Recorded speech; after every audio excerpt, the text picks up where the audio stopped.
Welcome, people of the world. May I have your attention now. You will be glad you did if you give your attention to this moment. When I look at humanity and the struggles that human beings go through, I cannot but just pity the situation of man.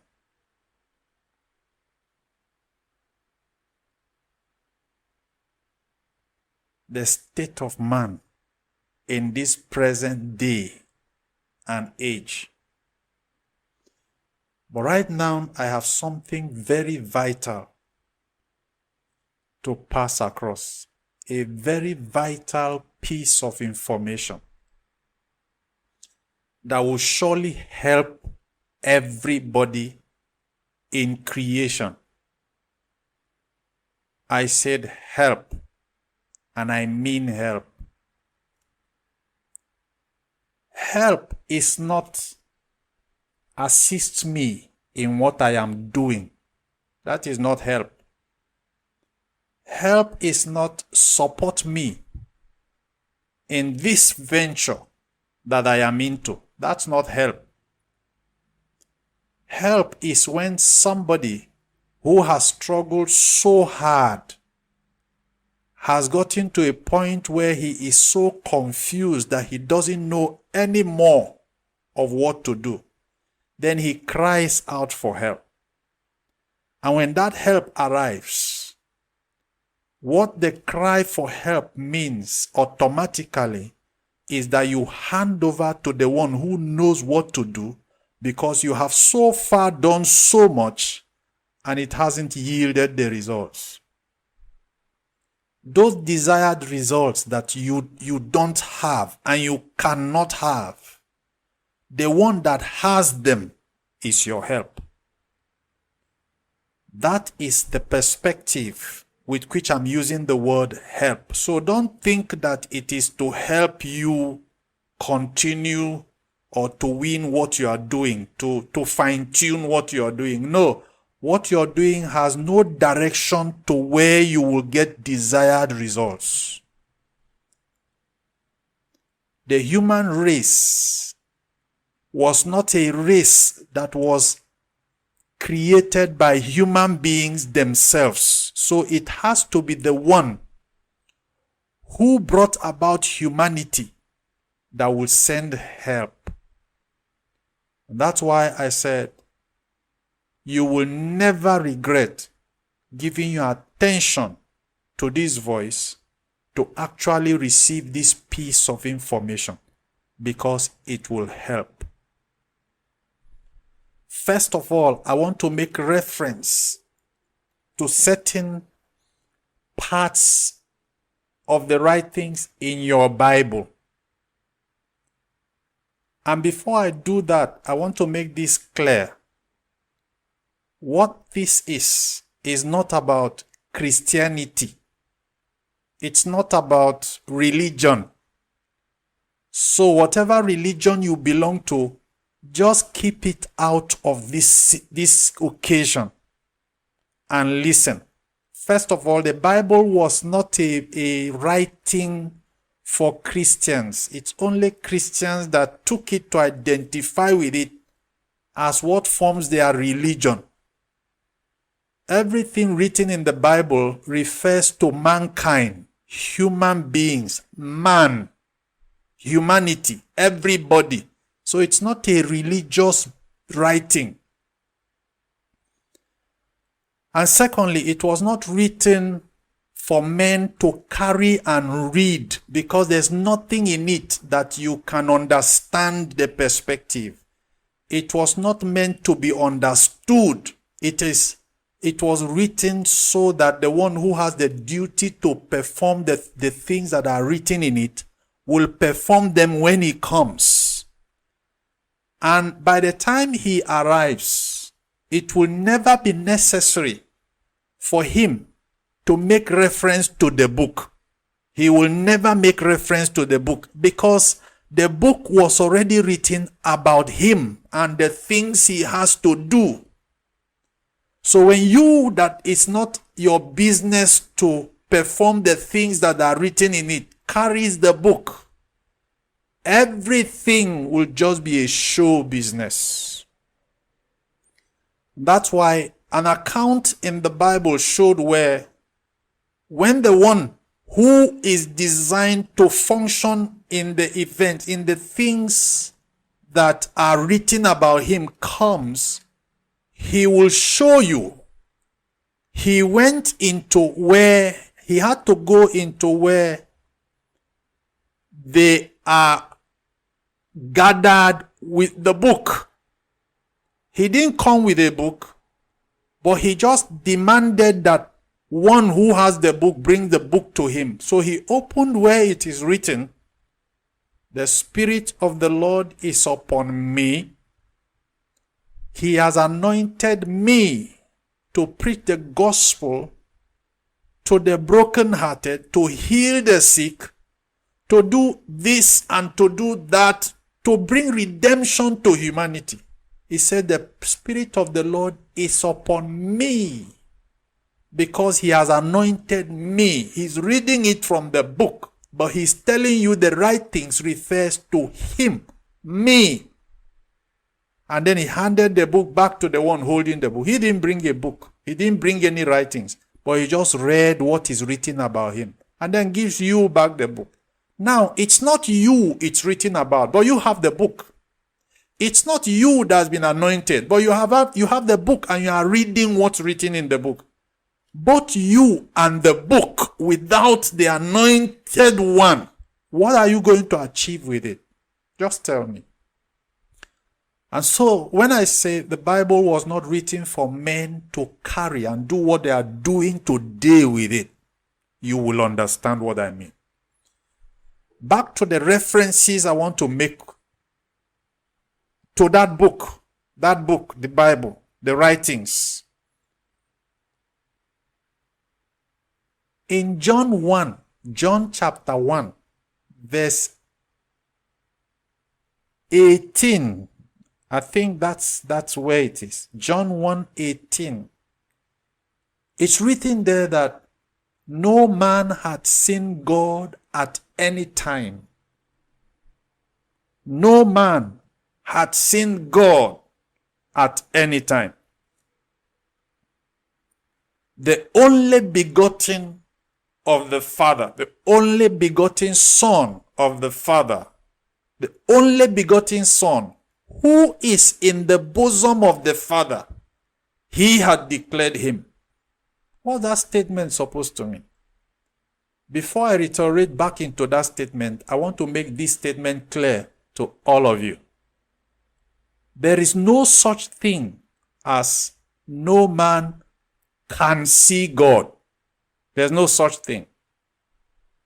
What you have is no man had seen God at any time.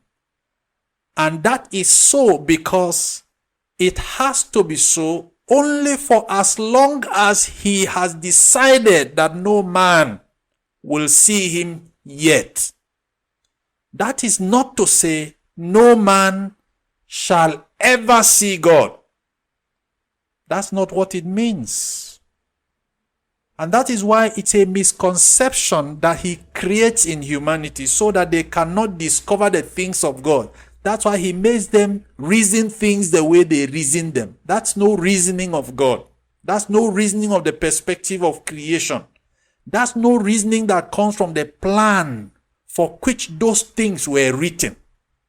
That's because the tendency for man to be ambitious enough to want to know the things of God for himself prompts the spirit to create a limitation by reason of sin, so that whatever you read as you carry the book, which is originally not meant for you, you will misconstrue it, you will misinterpret it, and you will misconceive the applications.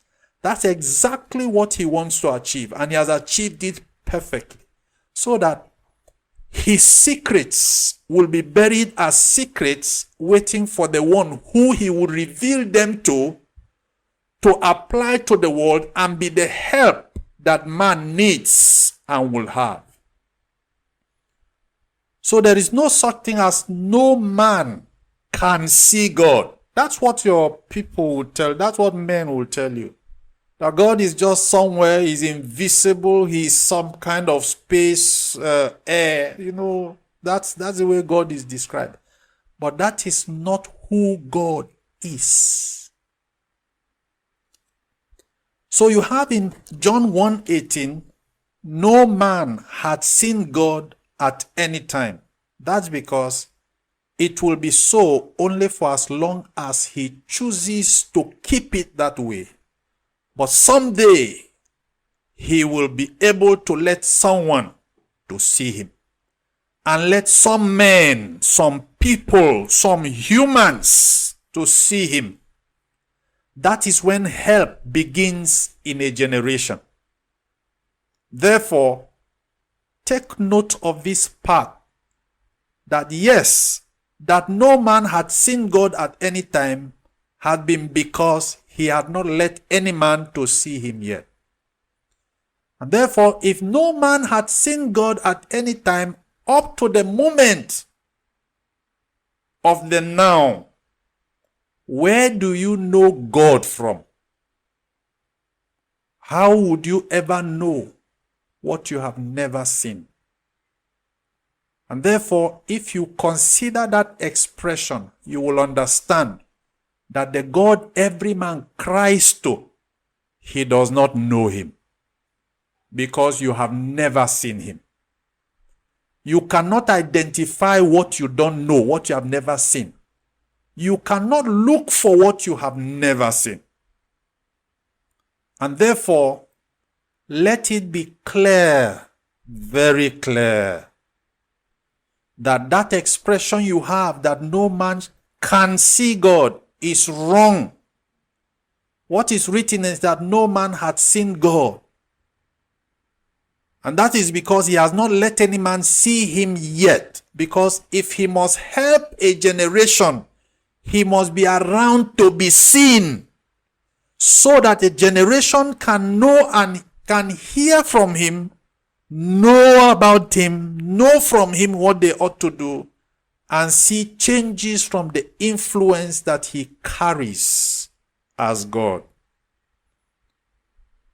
So it says, no man had seen God at any time.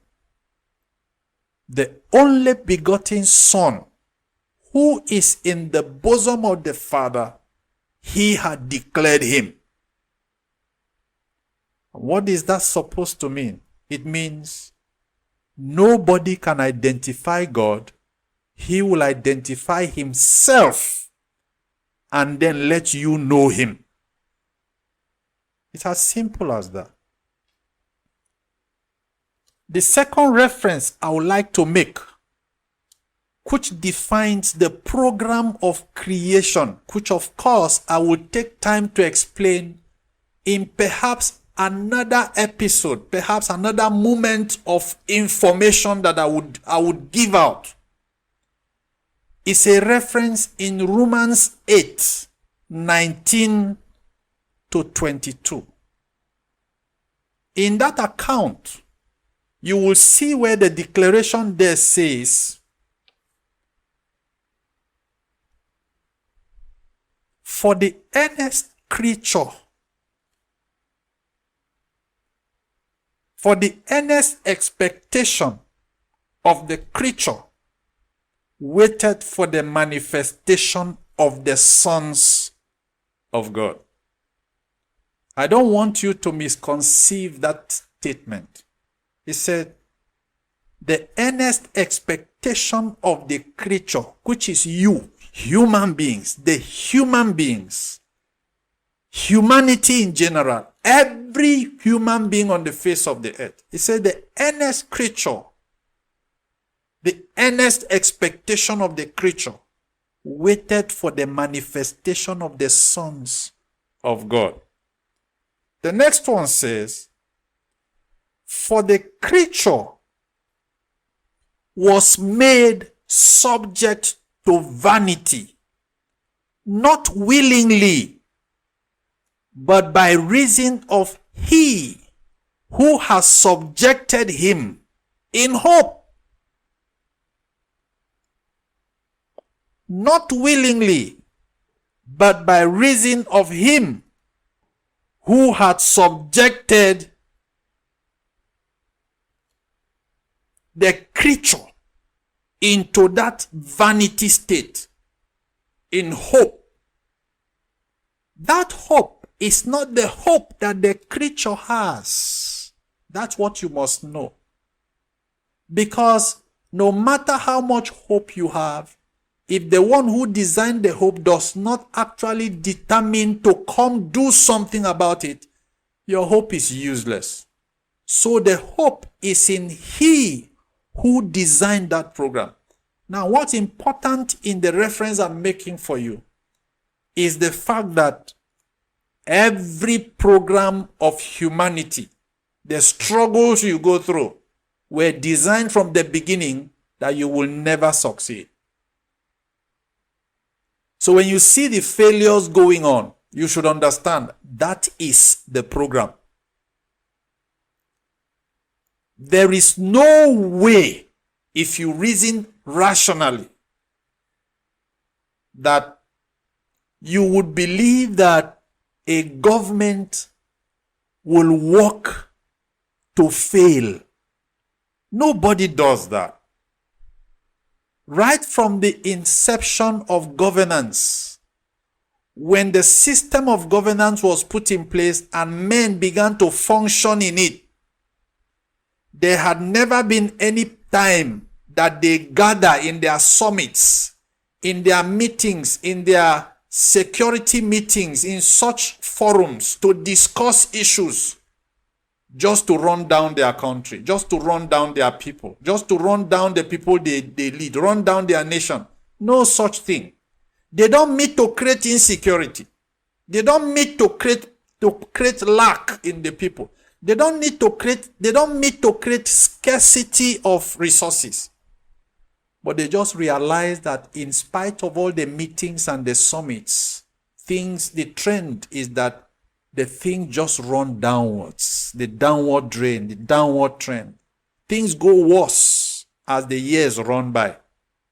That's not because they are at fault. That's because that's the program.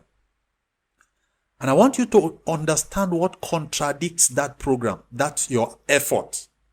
It is because you are making effort to want to be the ones to bring solution to your existence. He didn't design that to be. You cannot bring solution to your existence because you didn't bring yourself into existence. He brought you into existence. And he had a plan in his program on what to do to redeem you. But he already knew that the instincts that run in you will make you be so ambitious to know things that bring solution that will turn you into seeing yourself as God. And he wants to make sure that never happens. So he puts a seal at the first phase of having made you, having created you as man, to give you that limitation that no matter how much you put in as an effort to bring solution to the problems, he initiates the problems. You don't. You just try to evolve through them. You try to see what to do to resolve the problem, to dissolve them. But you can't. There's never a problem the Spirit creates that men were ever able to eradicate. They just contain them and they live with them. There was no disease in a system, in a society that has ever been eradicated. They always keep repeating, which means they exist there. That is so because of the power of who is in control, the Spirit of creation, the Lord. The Lord is the overall Spirit of creation, not God. God, just as man is the Spirit he has brought in to live in humanity. So man is not you. Man is not the human being. Man is the spirit that the human being is containing, and it is in everybody. It is manipulating what everyone does, because that's the only way he has to subject you to how he expects you to be and to remain until he releases the one who has to be helped to you. Therefore, my information to you might just be the help you need. That's because I want to introduce you to something that you will never hear anywhere else except from this voice. And that is for you to know who God is. Because until you know who God is, you cannot know how to find him. You cannot go looking for what you don't know. How do you locate it? How do you even identify it when you locate it? First of all, you have the knowledge of the identification of the thing that you are looking for before you can know that that is what it is when you locate it. You may not necessarily know where to locate it, but you need to know what it looks like first, what it is. So that if by reason of your roaming around, you stumble at it, you can now by chance say you are lucky to have found it because you knew it, even though you didn't know where to find it. So knowing it, identifying it first is important. And that is the emphasis that every of my information, no matter where it begins from, will center around, so that it can at least help to reduce the lack of knowledge that is driving the flow, driving the activity of humanity, even beginning from the highest authority, the highest hierarchy, the leadership, which of course the followership is looking up to foster solutions for them, but they don't have it. The unfortunate situation also is the fact that they don't want to accept that they don't have it. Let me tell you this. The government is not the people. Government is not the people. The president is not the person that is there. The governor is not the man that is there in that office. The man is in the office of the governor. The president is not the person that is there, the man that is sitting there. The man there is in the office of the president. So the question now is, who is the president? Who is the governor? Who is the leader in all these offices that men are actually appointed into? The person that is there is a spirit. And that is why no matter the goodwill you come in with, all your efforts are all thrown into a confused state. And there is chaos all the time. That's not your fault. That's the program. The program is that he will not allow you to sit in an office that he created for him to know who he has designed to bring solution, and then you become the person taking that glory. He will never allow that. So stop wasting that time. Stop wasting that effort. Stop wasting the people's efforts. Stop wasting resources. It will not work. What will work is when you put that effort to a proper channel of first accepting to drop your ego, accepting to drop your arrogance, accepting to drop your achievements. It is a system he created. You didn't create it. You're only evolving through it. And the more you think your evolution through his system can grant you a time when you'll be successful enough to be seen as the one who brought solution, It is a wild goose chase. Like they say, a white elephant project, which means you can never find an elephant that is white. So it will never happen. So the government is what he instituted. He established it as a system.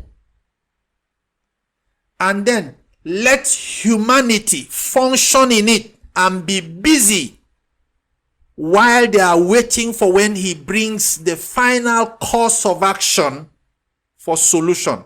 That is God. That brings me back to having to explain the origin, how God is born. How God is born. I want to first reiterate and emphasize, agreeing with one of the persons that I've listened, I've watched, a number of persons that have agreed with that ideology, that discovery, that insight a little bit, that the Bible is not the Word of God. That's correct. They've all agreed in consensus. They say the same things, they make the same references, they make the same point, that it is paper and ink. Paper and ink cannot form the basis of the Word of God. The Word of God has to be a person. And the Word of God, having to be a person, cannot be a human being that is made in a dead state because of sin. So the Word of God, being a person, has to be God himself that will speak his words. And I would like to add this to that school of thought, that words can never be written. When I speak and you write it down, it is no more a word, it's letter. And the letter killeth. The letter killeth. So words are perpetually spoken. Once they drop and they are written, that is letter. You cannot carry letter and turn it into words. You would only read letter, and letter would always work as letter, dead. So the letter killeth means the letter is dead. The double tragedy is that you take even the Bible that is letter, and then you are trying to convert it into life when you yourself don't even have the life. So what do you use? What do you use in yourself to convert the letter? So it's not possible. It's blocked. It's sealed. But there's a way out. What's that way out? The very one, the Lord, the Spirit of the Lord himself, who had declared in Isaiah that the Lord himself shall give you a sign. He is a spirit. He brought humanity into existence out of nothing. Nothing. And he didn't need anything to do that. He is the one who will bring God, and God will be with you as a human being. So God is not a man does not refer to the fact that God is not a human being. It only refers to the fact that when God is made to appear before you, to be born in your midst, do not treat him like a human being. He's not a man. Don't treat him like a man. He's not a man like you. He is God. And his ways will not be your ways. So when you see such a person whose approach to everything contradicts everything you people say and do, that should be a perception of beginning to search. Could this be the one? And we never know. Because he has to be in your midst. Now look at the events that are trending. Horrifying events. Yet, it is just the beginning. Remember, when you read about the events that marks the signs of the end to you, according to you, while you are looking at the events and they are trending and they are increasing in their risk of danger, just know that there is the one who should stop them, but you have ignored him. There is nothing as dangerous and as most annoying to the spirit that he has taken a sacrifice to make himself available in your midst to stop your calamity, to stop your pain, and you ignore him. At this point, I'm sure my message is clear, even to your leaders. Look at yourselves. You are looking for a leader who will lead you within yourselves that are all dead.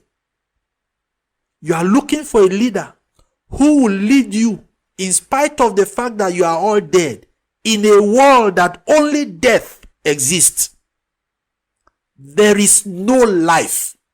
That is why he said, I am come that you might have life. He would not need to come if you had life already. It has to be that you don't have life. So what do you have if you don't have life? Death. Death. What is death in its sense? Death is the state in which every man is born because of the input of sin to limit you from using your ambitious attitude, your ambitious consciousness, your ambitious pursuit to seek to know what should be for God. That is why he gave you that state. So death is not when you sleep off, you are not breathing. No, that is the sign that when you were born, you were dead. So that point is the point of sleep, and that will prompt me to tell you the word sleep, the state of sleep, is more dangerous than the state of death. Because when you sleep, you have no chance again to change the things that brought you to that state. It is only in the state of death, because in the state of death, you are living, walking, talking, lying to take rest through the night, waking up in the day to go carry out activities, but in a dead state. So that is the state that you have a chance to correct everything that should prevent that state of sleep from happening. Do you think it's not possible? There is a provision for that. Today, men are afraid of death, but they don't know how to stop it. Yet there is a provision, but they are not given to know. It is given to the one who has it. And it is time to look for him. Until you find him, the spirit that imputed death will never leave you out of it. It will be worse. There is a provision he has made with the one he approves. That one he approves. That's the one that when you identify with him, every counsel he gives you sends signal to the spirit that is causing the crisis to stop those crises over you. Until you connect to that, you have no chance. So death is the state that man is living in until he sleeps. Death is the state that man is living in the midst of all his activities. They are a constitution of death. And no man can stop it. No human being. There is no human force that can stop that. It is the force of God. And that force is granted God by the Lord. That is why he tells you, I am the first and the last. The first is man, which he used to introduce creation into his universe. And the last is God, which he would also use to perfect creation in his universe, because his intentions for man, his plan for man is that man lives forever. But man cannot live forever as man. He will live forever as God, but one will come to fix that in. One will come to fix that in. That is the one that everyone has to look for. So the Bible is metaphorically written in a way that, first, it is a program that he designed to come and perfect in his creation, and inclusively and ultimately in men. But he wrote it in such a manner that when men take advantage of it by reason of the institutions that he would establish for them to run with while they wait, they will never come to terms with understanding what he wrote. Instead, he will create more events, more convincing situations, more convincing sights. For example, I'll give you one clear example. You are made to believe that there was one Jesus who was the Son of God, born by one virgin called Mary, in one nation called Israel, and that it was the purpose that was meant to deliver a child into the world that would save the world. And what happened? They killed him. They killed him. Let me use that instance to go back a little and say a few things that might surprise you to know. First of all, God is who you have in your imagination as one that whatever he makes, what he creates, no man can destroy it. No man can kill it. No man can spoil it. And then you began again in the same consciousness you have about this God to say he created a world, first world. Men destroyed it. He has to destroy the world with the men in it by flood. A world, you say, God, whose creation nothing can spoil. You are saying again that God created a world and then men spoiled it. Then God decided to now destroy the world since it has been spoiled by men and formed a new one. Now, let's say this is the new one that he has formed. But the fact that you are also saying that he sent his son to come and shed his blood to save it means even again men have spoiled it.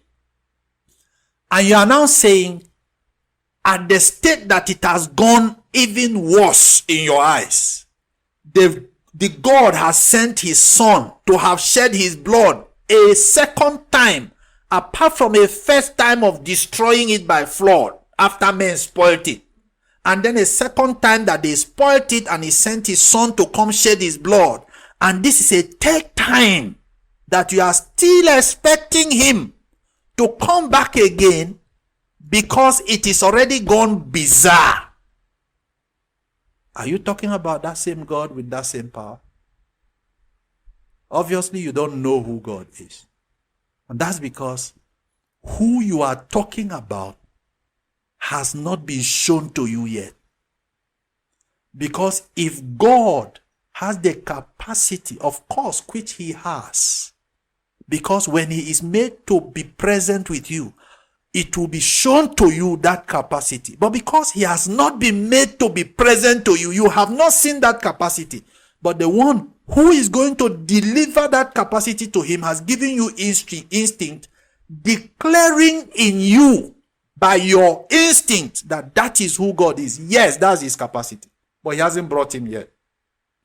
That is why I can challenge you with one simple question and put it to you, one conclusion. That there is no possibility of you claiming that it is God who made you when you can actually die. You shouldn't if he has. If you have to die, God has not made you. But something made you. That thing is not God. That's why what you have been calling It's not God. But then God was designed to be brought to you so he will make you.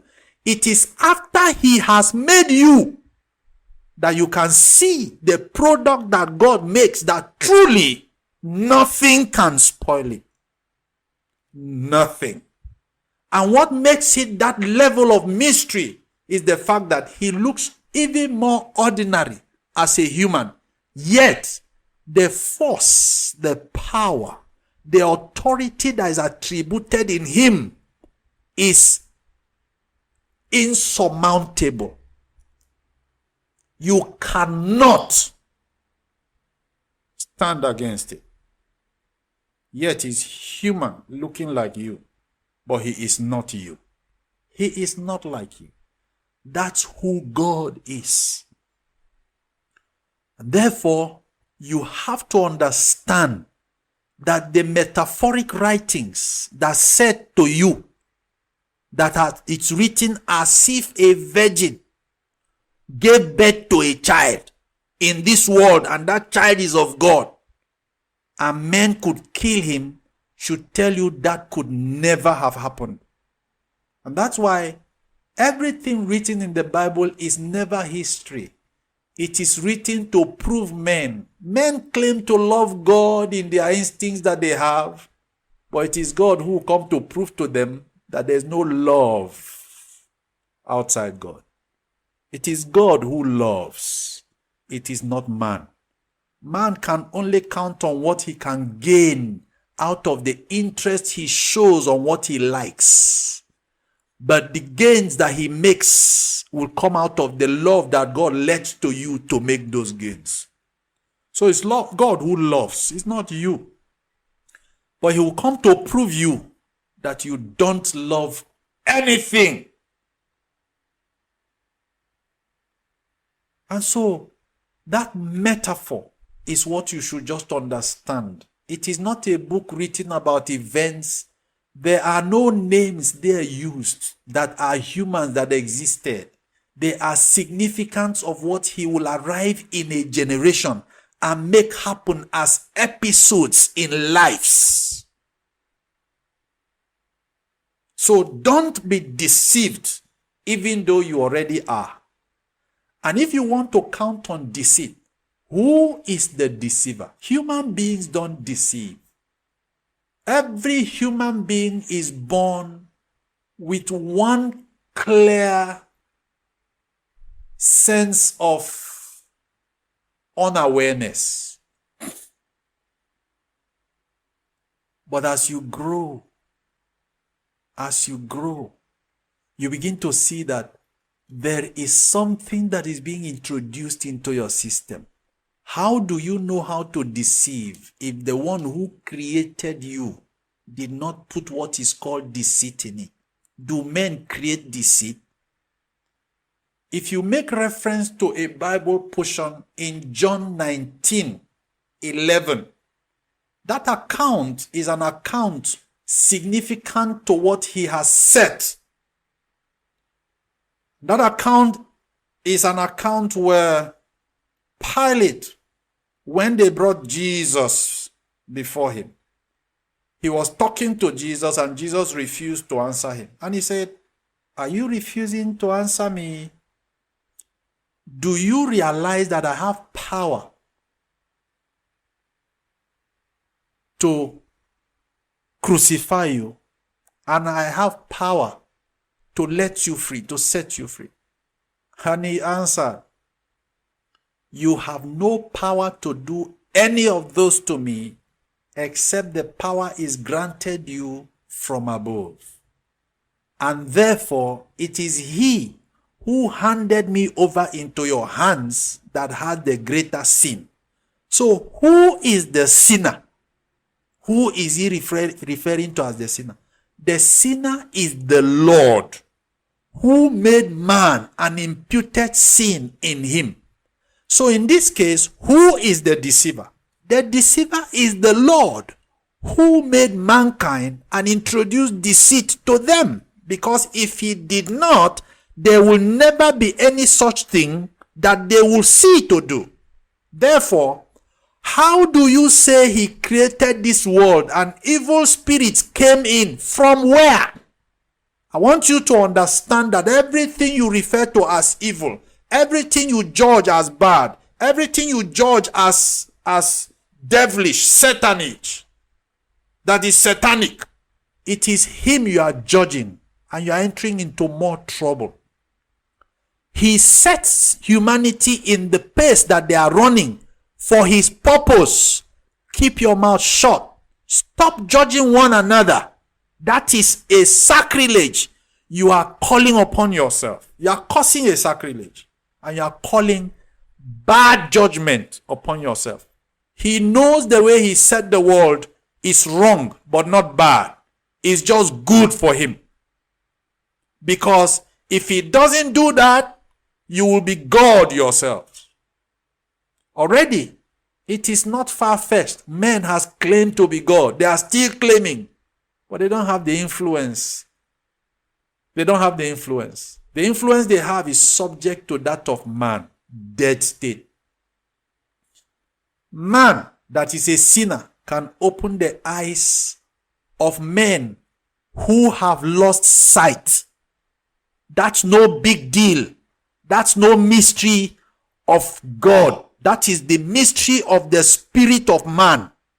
He can make a fellow man to open the eyes of another fellow man who cannot sight things. That is not what God does. God opens blind eyes. Eyes that are blind are not the same as eyes that cannot sight things. Eyes that cannot sight things are anxious to sight things so they can go into business, do things, follow others to enjoy the things of the world.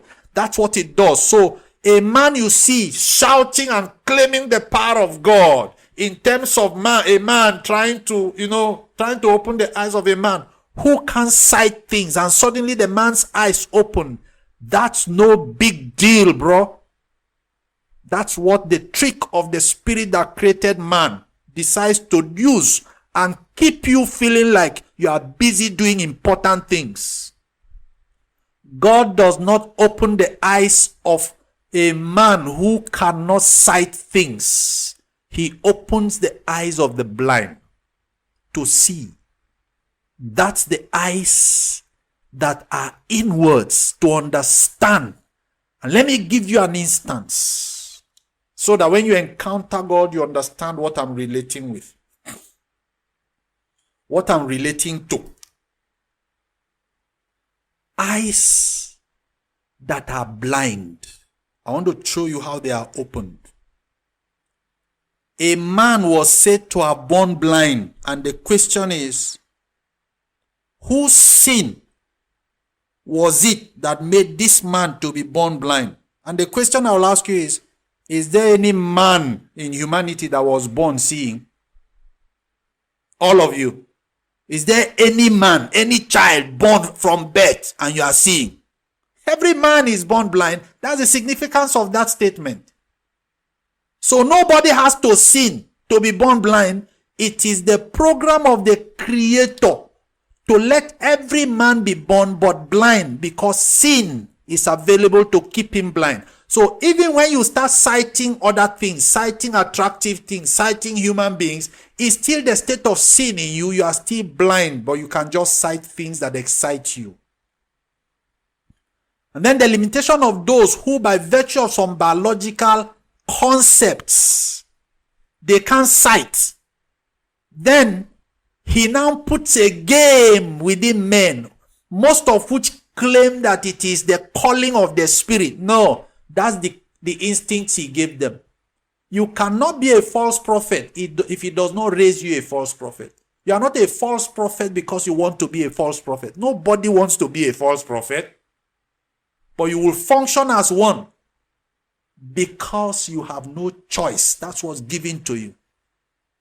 So if you open eyes that have lost sight, that is not a fantastic gift of God. It is now that you are hearing the concept that show that, clearly, we have all been blind. That's when you know That the one that is busy out of the fact that she has to shout and scream, as if he even has to do that. But he makes you, it's a jamboree. He's having fun where he is because he's just seeing humanity as a circus, because that's what he creates. I like his style because he has a lot of sense of humor. He just sees you displaying. And by that, you have made enormous gains. You can buy aircrafts. You have branches all over the world as a preacher.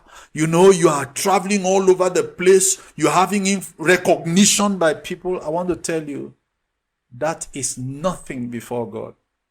He says that which is highly esteemed of men, which includes the things that he has granted them to achieve by virtue of the spirit of man.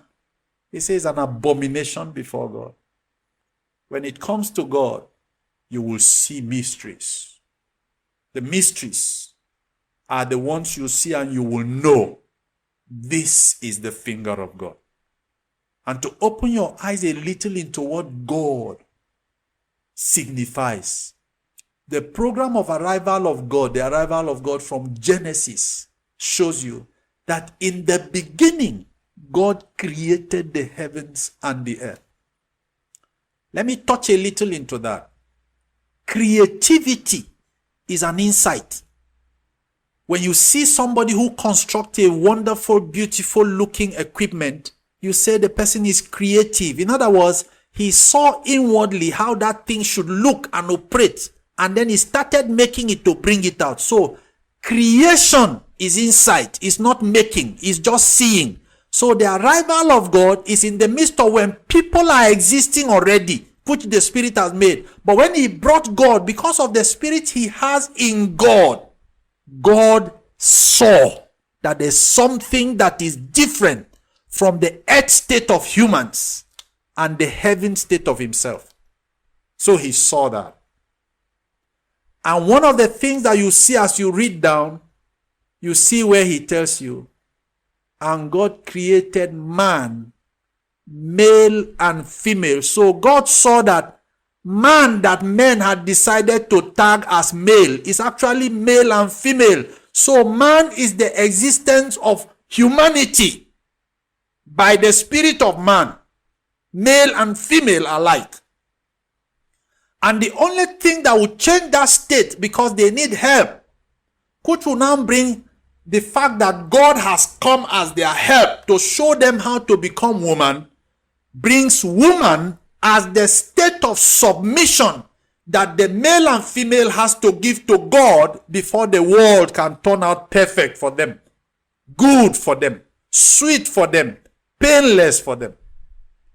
So much as man is male and female, even woman is male and female, but it is subject to a process that brings both to submit to God at the advent of his appearance before humanity, so that they can be saved. Are your eyes open now? Can you see where you were blind? That the fact that you call yourself man as a male and you are bringing the female to you as your help doesn't make any sense, because the account of man as male and female was already in existence as a pair of entities when he then went further to say it is not good that the man should be alone. But the man alone now is already male and female. So is he referring to male as man being alone, or male and female as man being alone without help? Which now brings him, God, as the third party that is the help they need to come to in dependence, so that they can have their life back in shape. That is one part of the mix. That is just one part of the mix-up. There are numerous of them. What you call marriage is not what God sees as marriage. Marriage is not what you are doing. what you call resurrection. That resurrection is not rising from the grave.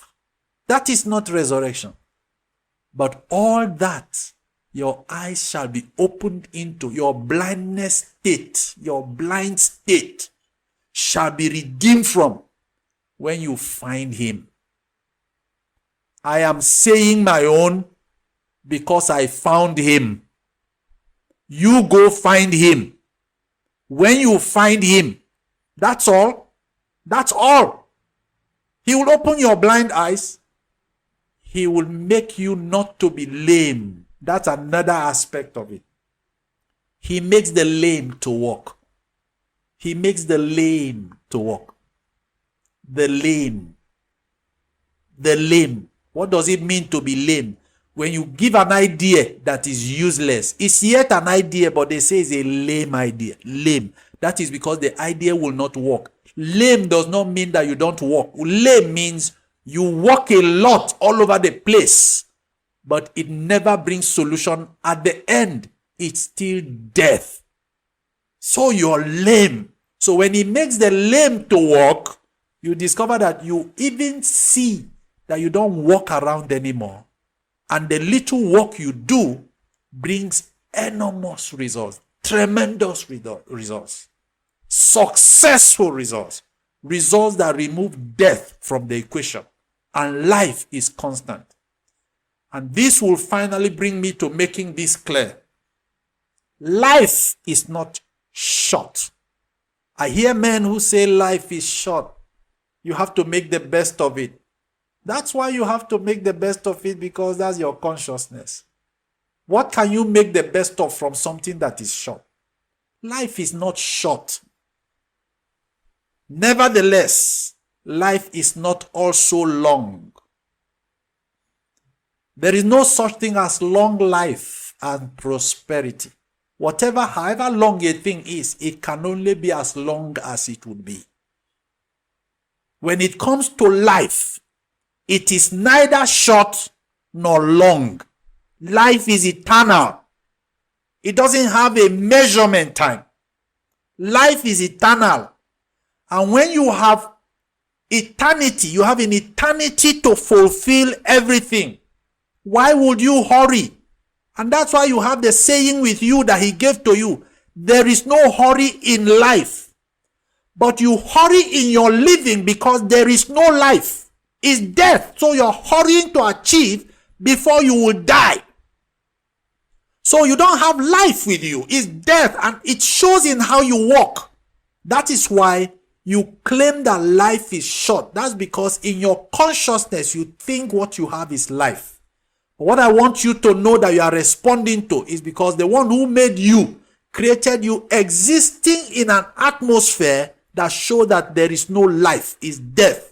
And when it comes to death, it is death that is short. And when by virtue of some chance, you have a way of maneuvering yourself through it and it's keeping you longer than you expected to have existed, you just tag it, it is a long life. No, it's not a long life. It's just a simple long death. He granted you some time extra to enjoy the dead state. Yet, you have all tiptoed in your living with death, hoping to make it safe to death. How does that happen? You are so careful to live so that you would live in death. No, everything ends up in dying away. And therefore, what are you supposed to do to restore life? You are not the one to do that. You are the one to look for the one who has to do that. Are you ready to do that? That is the end of my sitting, to sweat this much, at least to offer to you the bit of this information while I wait to see what you do with it. It is up to you to know what to do with it. But to me, is to be sure what I have not kept it to waste. There is no advert that I need to this information. I just need you to do something about it and be a part of how you get yourself ready to set your generation free. I hope you had a good listening.